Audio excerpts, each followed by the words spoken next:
Alas 5:10 na, One Western Visayas na. Oh, alas 5:10 na, One Western Visayas na.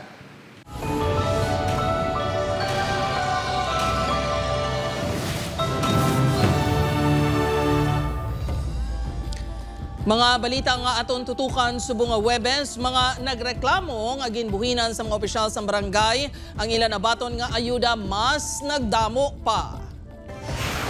Iban pa nga barangay sa Iloilo City ginreklamo man nga ginaligar ginbuhinan ang nabaton nga ayuda halin sa DSWD sa mga benepisyaryo. Masobra 300 kahulot klasihan sa Bacolod City nagkalaguba sa paglaslas ang Bagyo Tino kag uwan. Isat University sa Iloilo City ginpuhag sang bomb threat. Mga estudyante ginpa-evacuate. WVSU Haniway Campus nakabaton man sang bomb threat. 21 anyos nga katapos ang National Men's Volleyball Team nagtaliwan sang madisgrasya sa motorsiklo sa Cadiz City. Kag mga empleyado sang Zaraga LGU halos isa ka bulan na nga wala nakabaton sang sweldo.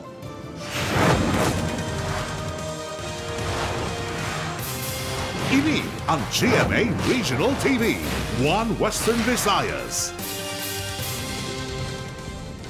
Mayong hapon Western Visayas kag Negros Occidental malantaw makita sa live streaming sa YouTube channel sang GMA Regional TV kag Facebook page sang One Western Visayas. Sa nagapangunang nga balita iban pang mga barangay sa syudad sang Iloilo ginreklamo man sang pila ka mga benepisyaryo bangod sa ginaligar pagbuhin sa ila ginbaton nga ayuda halin sa DSWD.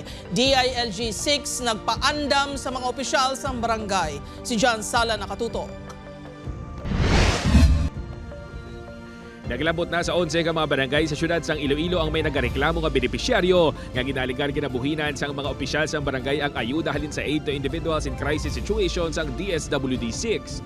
Sunod sa isa ka nagreklamo nga si alias Nene residente sang barangay Santa Filomena, Arevalo, Iloilo City, dako nga bulig na kuno kuntani para sa iyang nabaton nga ayuda nga 10,000 pesos. Apang 1,000 pesos lang kuno ang nabilin sa iya bangod ginkuha sang barangay ang 9,000 pesos. Ang hambal sa akon sang barangay official, hambal ya. Anyway, ma'am, may payout kamo 10,000. Pero siling niya ang 9,000 ibalik sa akon, 1,000 sa inyo. Tinamangkot ako nga, ma'am, ibalik pa inihaw. Ang hambal sa akon, ang bot nga bigas ang DSWD. Nagpila kami dito, ginhatag mismo sang DSWD sa akon ang 10,000. Tapos paglabot namon nga nagalakat-lakat ko, hambal sang isa ka barangay official, hambal ya ma'am Agila na sa may entrance. Pag-agi ko sa may entrance, ginkuha sa akon ang 10,000, ginbilinan ako sang 1,000. Ginaligar isa ka barangay kagawad ang nagkuha sang kwarta. Sunod sa punong barangay sang barangay Santa Filomena, wala siya makahibalo sa nasambit nga payout kag wala kuno ini sang kahilabtanan si ginaligar pagkuha sang porsyon sang ayuda. Wala ko trato niya. Kag wala ko sang nuang kung ano man na mangusisa kami. Mangusisa ako, kubin ako, mangusisa ko na. Kumakot ko sa ila. Kung desin naman ito. Manunuman nga nagpalabot man sa reklamo sa news team ang pila ka mga residente sa barangay Quintinsalas, Haro. Sa diin ginaaligar ginabuhinan sang 8,000 pesos ang 10,000 pesos nila nga nabaton nga ayuda. Liwat nga ginpadulungan sa news team ang balay ni punong barangay Rizalin Delmo. Apang wala sang may nag-atubang sa news team, wala man kuno naka-report sa barangay hall ang punong barangay. Wala pa sang nabaton nga report halin sa DILG Iloilo City ang talatapan sa DILG Region 6. Apang patag sang Legal Services Unit sang DILG 6, pananglitan nga mapamatudan nga may kahilabtanan diri ang mga opisyalis sang barangay, magapangatubang sila sang kaso. There could be possible violations under RA 3019 or the Anti-Graft and Corrupt Practices Act or the RA 6713 Code of Conduct and Ethical Standards for Public Employees, and also the our primary basis, which is the Local Government Code of 1991. Ginkumpirmar man sa DSWD Region 6 nga nagahimo na sila sang validation sa aligasyon sang pila ka benepisyaryo sang AIX. Gina-ensure gid namon nga ma-aksyonan gid ini gilayon. Ang amon nga opisina nagsulat na kung nag-coordinate sa local government, especially sa Iloilo City. Ginkumpirmar man sa DSWD-6 nga mayara na sang 4 ka mga formal nga reklamo nga nabato ng ila opisina angot sa ginaligar pagpangbuhin sang ayuda. Upod kay Cirilo Renduque, John Sala, One Western Visayas. Para sa dugang nga mga balita sa Negros kag Panay mangin kaupod ta si Adrian Prietos. Adrian? Yes, Jert, mga puso, madamag niya salamat. Face-to-face classes sa Bacolod City kag Negros Occidental wala pa regular nga nagbalik. Mga puso, inibangod, nagkalaguba ang pilakahulot klasihan sang naglaslas ang bagyo. Nakatutok Aileen Pedraso. Hindi lang mga pamalay ang nagkalaguba sa paglaslas ng Bagyo Tino, kundi pati mga hulot klasihan. Sa Bacolod City, ining sitwasyon sa Andres Bonifacio Elementary School 1. Apat sa masobra 20 ka mga hulot ang hindi pa magamit tungod ginhalitan sang bagyo. Rason ginpalawig ang alternative delivery mode sa baylo nga ibalik sa face-to-face classes. Apektado gid ang aton nga mga classrooms nga hindi gid pwede masudlat. May arita di sa fronting sa aton nga part nga nagkala tumbaman ng mga canopy. Lakip ang classroom sa Andres Bonifacio Elementary School 1 sa 134 nga ginreport sang DepEd Bacolod City nga partially damaged bangod sa bagyo. Samtang 189 naman ang totally damaged. Nadelay gid supposedly 1 week lang ang aton nga sem break, ang aton nga health break. Still now, di pa regular ang aton nga class. Nag-localize ang school. Suspension of face-to-face classes. But it doesn't mean na wala klase. Para sa ginikanan nga si JR, importante nga nakaayo na ang mga classroom antes pabaliko ng mga bata. Antes mo kami, antes magbalik, kaya kay mga kabataan mabuday. Buday gani wala, suga. May mga guba man nga hulot kasihan sa Negros Occidental nga apektado sa paglaslas ng Bagyo Tino, kasubong sang Binalbagan, La Carlota City, La Castellana, kag Moises Padilla. Gani ginekomendar sang DepEd Negros Occidental ang pagpaiway gihapon sang face-to-face classes. The only way nga ginaubra sang ato nga mga public school is through modules. Advice sa tanan nga mga public school, don't proceed to the regular classes, anay.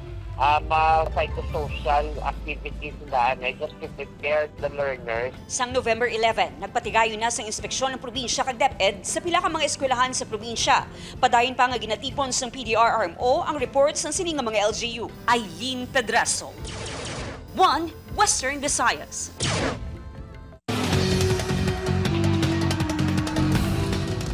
Iloilo Science and Technology University La Paz, Iloilo City, ginpuhag sang bomb threat kay nasang aga. Samtang WVSU Haniway Campus nakabaton man sang bomb threat kagabi. Si John Sala nakatutok live sa La Paz, Iloilo City. John?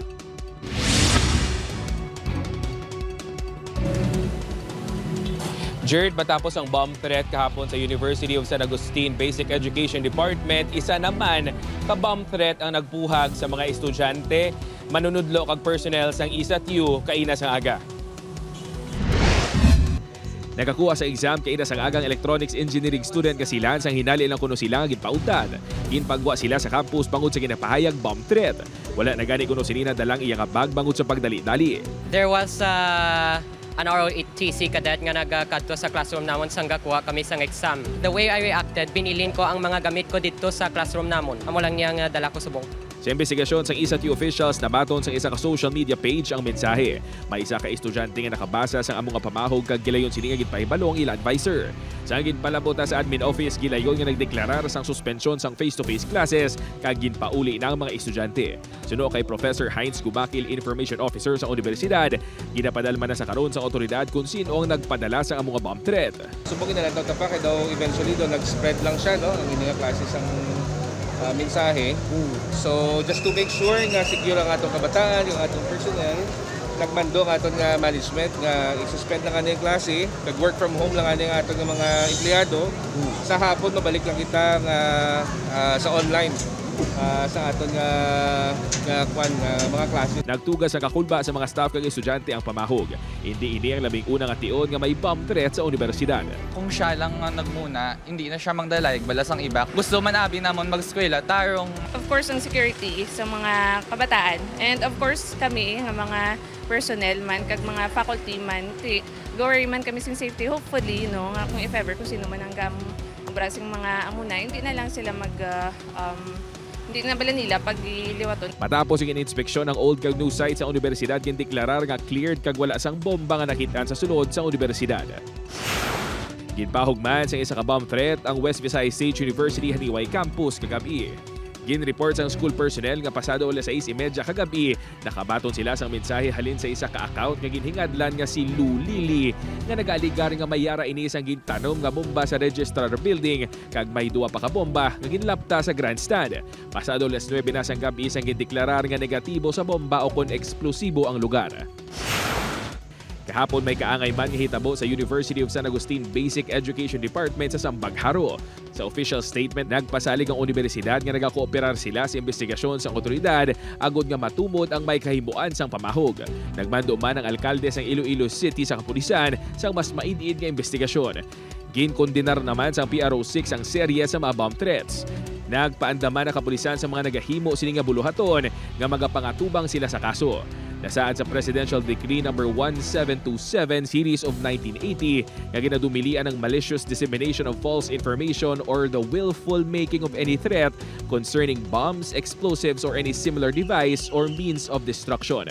Posible nga mapreso sang tubtob 5 katuig kag magamulta sang 40,000 pesos ang mapamatud-an nga naglapas sa siningalayi.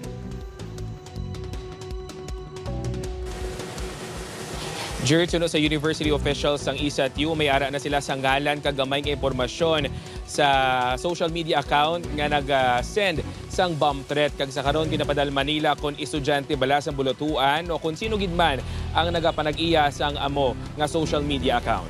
Jury. Madamo gid nga salamat sa detalye, John Sala.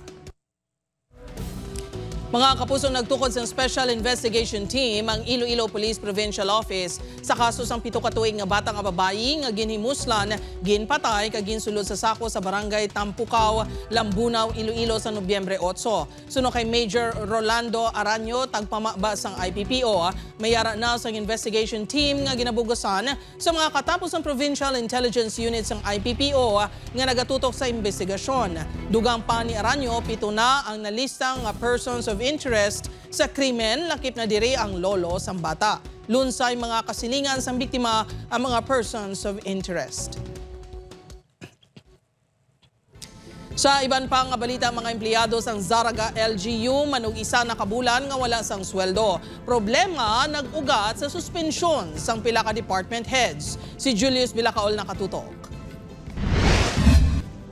Sa palabuton nga Nobyembre 15, may isa na kabulan nga wala sang sweldo ang mga regular employees sa Zaraga LGU. Oktubre 15 pa kuno sang nabaton sa mga ini ang ilang sweldo. Apang mas malala pa ang mga job order workers sa Banwa. Bangod uli sang inadlaw ang ilang sweldo, masobra na isa kabulan nga wala sila sang sweldo nga nabaton. Patag sang alkalde sa Banwa, humalin sa nagpungko ini sa pwesto sang Oktubre 22. Wala pagid maareglo ang posisyon sang treasurer kag accountant. Kung nagahulat kita subong as of now, sang approval na lang, they will come from the Provincial Treasurer's Office. Gintinguhan sang news team nga makuhaan sang bahin ang Bureau of Local Government Finance 6. Apang wala nagasabat sa amon mensahe kag tawag ang Regional Director sini. Apang suno sa alkalde, yara na sa Central Office ng Department of Finance ang ilagin sumiter nga mga dokumento para sa approval. Ang problema ang nagsugod sang gindismiss ang Office of the Ombudsman, sanday anay Mayor Maria Jofel Soldevilla, kag anay Vice Mayor Michael Omar Lacson, bangod sa grave misconduct sa pagbakal sang LGU sang duta nga ginapanagihan sang pamilya ni Lacson. Kaupod sa order ang 6 kabulan nga suspension sa Municipal Treasurer, Accountant, kag Budget Officer. Ang posisyon sang Budget Officer pwede mabutangan sang Officer in Charge basta may pahanugot lang sang Human Resource Management Office. Apang problema pagid ang pagdesignar sa magabulos nga accountant bangod sa qualification. If worst comes to worst nga wa ay gid, hopefully basi makapangayo kami sang bulig sa iban nga banwa kung may ara sila nga CPA nga extra nga pwede nila ma-designate lang di sa amon.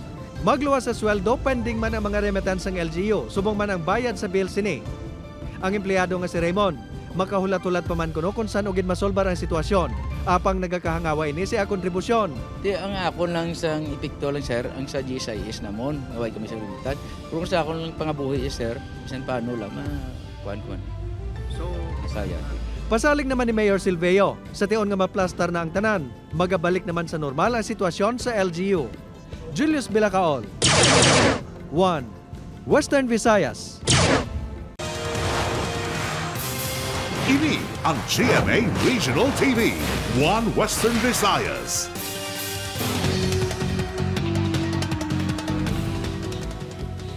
Mga puso sa Negros Occidental, 21 anyos nga miyembro sa volleyball national team ginbawian sa kabuhi sa aksidente sa Cadiz City.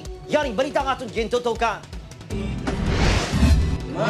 Nagkanta-kanta pa samtang nagbonding sa mga himata kag-abyan si Ike Andrew Barilea sa November 9 sa sining video. Kadungan ini sang iya ika-21 kadlawan sa ila lugar sa Purok Malipayon, Barangay 2, Cadiz City. Isa kuno ato sa hindi malipatan sang iya pamilya bangod first time ini nga nagkanta nga malayo sa abilidad sini sa patag sang volleyball. Apa, amon niya ito ang ulihi sining kadlawan bangod sang November 11. Ginbawian ini sa kabuhi sa aksidente ang ginamaneho sining motorsiklo. Yara, sa pareho nga direksyon ang biktima kag ang series bus nga ginamaneho ni Roland Corsonada. Apang sunod sa prisan, aksidente nga nabungguan sang series bus sa motorsiklo sang biktima. Na-miscalculate niya lang ang kag naigo ang aton nga biktima. Bali hindi niya lang ginatansya kag nalabot ang likod sang motorcycle nga nagtabog. Tuman kasakit para sa pamilya nga hindi na malabot ni Ike ang iyadugang pa nga manghandog. Si driver man dani, nakuha nga kung sino yung mungguan.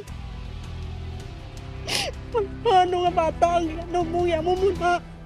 Sakit-sakit kita sa amon ka.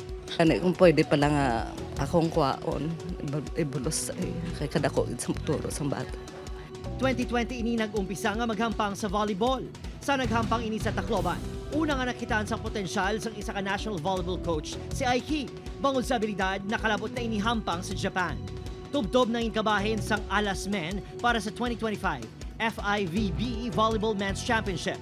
Kabahin man ini sa 2025 AVC Men's Volleyball Championship League kag One Silay Volleyball Club sa 2025 PNVF Under 21 National Volleyball Championships Men's Division. Isa sa ginakabiliban sa iya sa mahimata kag abyan, amo ang pagka-porsigido. Hindi ko ginawa nga amo na naman natambo sa'yo, sir. Ako ginag-encourage siya nga mampang sa volleyball kay nagkontranay kami na sa basket una-una. May nakita mo ko lang ang potential siya nga magampang sa. Sunod sa kabrisan, ginhilway ang driver matapos maglaps ang reglementary period. Apang ginahikot na sang himata mga papeles sa pagpasaka sa reklamo nga reckless imprudence resulting to homicide. Ginahulat pa nga mag-abot ang Iloy Sining halin sa Manila. Open Kiril Gasilio, Adrian Pretos, One Western Visayas.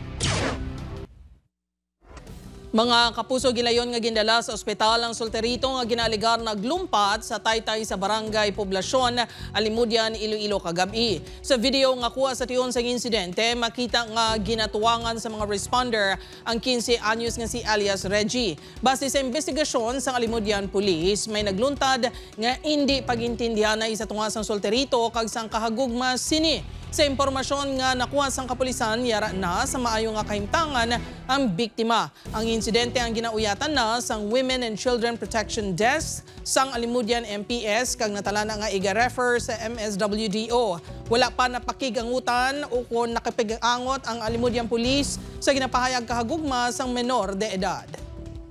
Na-refer na natin sa aton women's, no? So ang aton nga WCCD in coordination sa aton nga MSWDO para nga matagaan isang counseling nga aton nga biktima. Mga puso, madamo pa nga konsumidor sa Bacolod City kag Negros Occidental wala pa sa gihapon sang supply sang kuryente. Yaring balita nga gintutukan ni Iling Pedreso. Bilis lang nila si Nico sa Negros Power, pwede lang power sa ilok. Mag-inot kay nagalain ang pamatsay sang Iloy nga si Nanay Corazon diri sa Barangay 14, Bacolod City. Sagwa na inisang iyabalay nagatambay kag nagapahangin-hangin. Isa si Nanay Corazon sa mga konsumidor sang Negros Power nga tubtub sa gihapon wala pa sang supply sang kuryente. Inibangod sa nagapadayon pa nga restoration sang linya sang kuryente nga natumbahan sa mga kahoy sa paglaslas ng Bagyo Tino sa nagligad nga semana. No, masyada ko dumalipong ko sang kaginot sa kwarto sa kaginot. Kung may panawagan ka. Kapila na daw sila magpicture sa posting nga nabali na wala na gyapon nila makuti da. Ulubot kaya. Walo na kaadlaw nga wala sang kuryente sa ila lugar. Gani ang konsumidor nga si Romer ang nagapugait na bangod sa mabudlay nga sitwasyon. Mabudlay sa hamon nga pag sinalayo.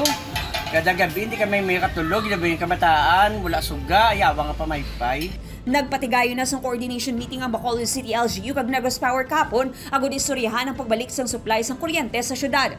Sunod sa power distributor, 85% na sa supply sa kuryente ang nabalik sa bilog ng Negros Occidental. Samtang 90% na ang nabalik na supply sa kuryente sa Bacolod City. Yara pa sa 20,000 ka-residential households ang wala sa gihapon sa kuryente. All of the feeders, the backbones, na-energize na online na kagadayan restoration. Hindi siya ganun kadali pag-replace na. May pila sa gihapon ka lugar ang nakaka-eksperyensya sa brownout apisa nagbalik na ang supply. Makakoy ka mami, ito kadugay-dugay. Kadugay-dugay, gina sila nga reaction. Dugang-dugangan, tanin nila yung trabahador mami, hindi malalawo. Ang mga tao, para nga dasig. May augmentation agong napadasig pa ang pagpakayo sa nagkalaguba ng mga poste. Nagpasalig man ang Negus Power nga matapos na ang pagkayo sa Domingo. Aileen Pedraso, 1 Western Visayas.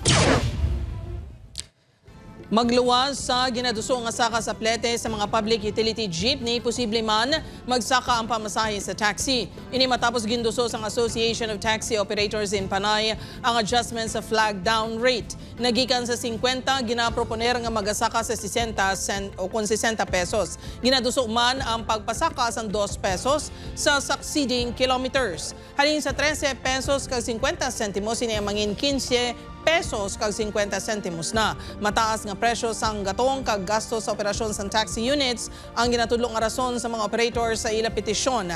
Ang petisyon na natala ng pagdesisyonan sang LTFRB Central Office upod sa mga petisyon sang saka sa plete sa mga PUJ kag bus.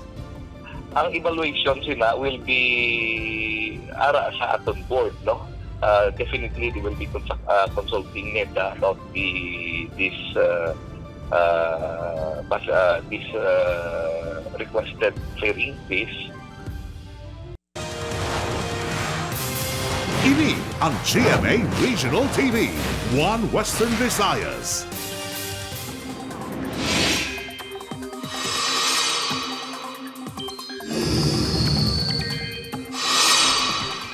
Mga puso, nangin low pressure area na ang Baguio Uwan o LPA matapos naglabay sa Taiwan. Apang natigayo na ini nga matunaw sa buong hapon. Sunod sa pag-asa ka posibleng gihapon ang mga pag-ulan sa buong adlaw. Sa datos sa Metro Weather, may chance sa pag-ulan sa Antique, Aklan, Capiz, Iloilo, kag pinakabahin sa Negros Island Region. Mga kapusong Mandurriao Market nga una ginanunsyar magabukas ng September 30, wala gihapon na buksan. Mga vendor na dismaya sa pasalig sang LGU. Si Kim Salinas nakatutok. September 30 sang una nga ginanunsyar sang Iloilo City Local Economic Enterprise Office ang inisyal nga pagbukas sang gin-rehabilitate nga Mandurriao Market. Tub-tub nga ginisol ini sa Oktubre 15. Apang wala man na dayon, nag-soft opening na ang Iloilo Terminal kag Central Market.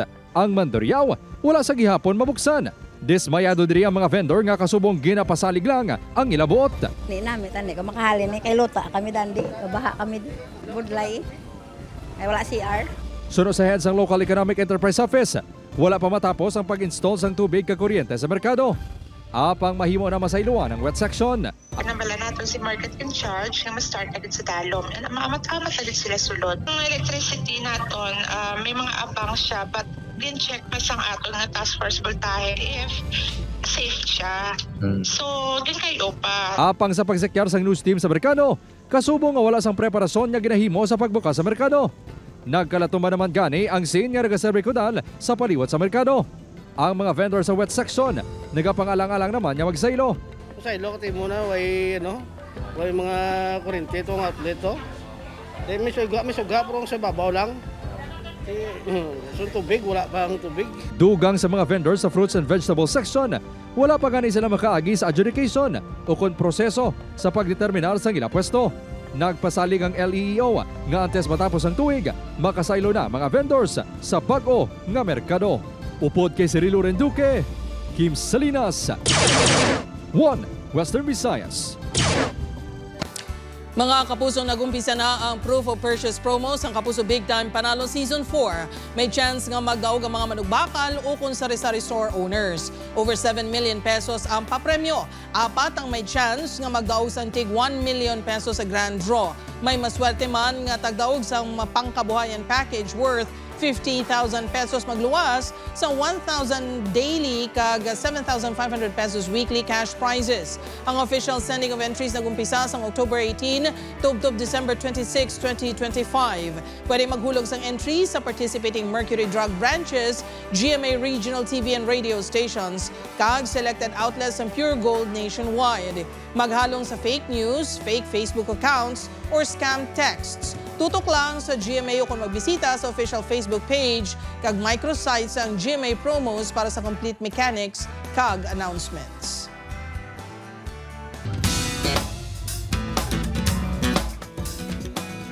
Mga puso, yari na mga dapat bantayan sa Encantadia Chronicles Sangre. Sa pag-abot ni Mitena sa kalibutan sa matao, sino balang iabag o nga makilala? Sa ila pagkitanay, sa masangre, masarangan bala ni Mitena nga batuan ang sadto ng inabyan nga si Tera. Paano bala buligan ng Daidea, Damos, kag Flamara si Tera? Mga puso, bantayan tanan ni nasa Encantadia Chronicles Sangre sa Jimmy Prime pagkatapos ng 24 oras. Mga kapuso, matapos maglaslas ang Baguio Tino kag Baguio 1, madamo sang nawadaan sang kuryente sa Bacolod City. Magluwas sa mga residente ang mga nagatrabaho online na apektuhan man. Ganit ako nga bulig sa ila ang ining co-working space kung sa diin may libre nga kuryente kag lugar kung sa diin sila komportable nga makaubra. Pwede man diri ang mga estudyante, may libre man nga printing para sa ila projects sa eskwelahan. Ako, siya nga bulig ang hub ni Miss to provide ng temporary avenue para sa students para makobra sa ilang mga schoolworks and pendings. Ari kami din sa para makakonect.